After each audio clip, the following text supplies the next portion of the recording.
Good afternoon and welcome. I hope that you're all well as we're coming up to this 18th Sunday of Ordinary Time. August.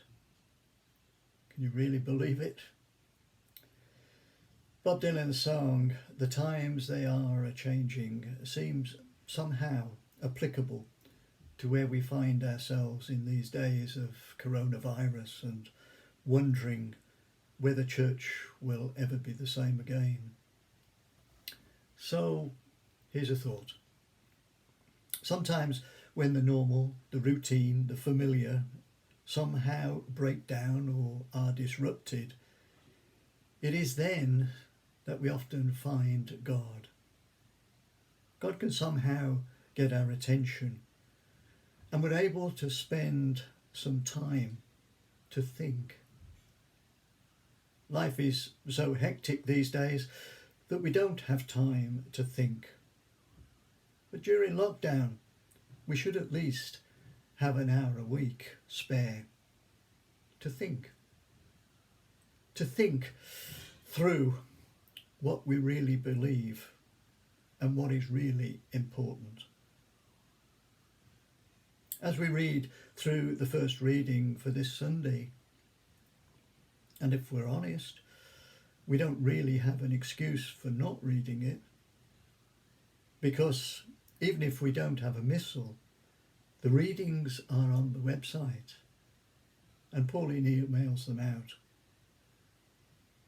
So as we read from Isaiah, we have to admit that when it comes down to it, so often we do waste time and money and effort on things that are not really that important.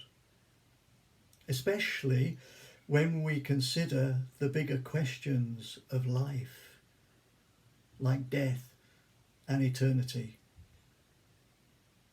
Okay, you don't want to think about death, but it's actually not optional. So it is as we ponder these things that we hear that little voice of the Lord saying, pay attention, come to me, listen, and your soul shall live. Surely what we're learning through this time of lockdown, when we don't have church as we know it, and we don't have Eucharist and communion, what we are learning is that we do have God. And as Paul tells the Romans, nothing can come between us and the love of Christ. All these things are transient. But God doesn't change. He is eternal, and his love for us doesn't change. But there's more. Jesus doesn't want us to just be receivers. He calls us to be his disciples, who will learn how to meet the needs of others, both physical and spiritual. As we read this famous parable of the feeding of the 5,000, I think it has more to do with challenging the disciples than it does to feeding people. After all, the people expected miracles. That's why they trekked off to this lonely place to find Jesus.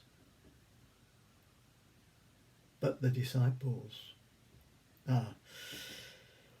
imagine the challenge when Jesus turns to them and says, you give them something to eat.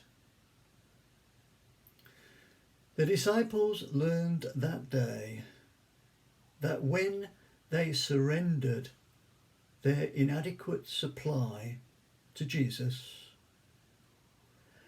And he blessed the Father, and he broke the bread. Everyone was fed, including the disciples.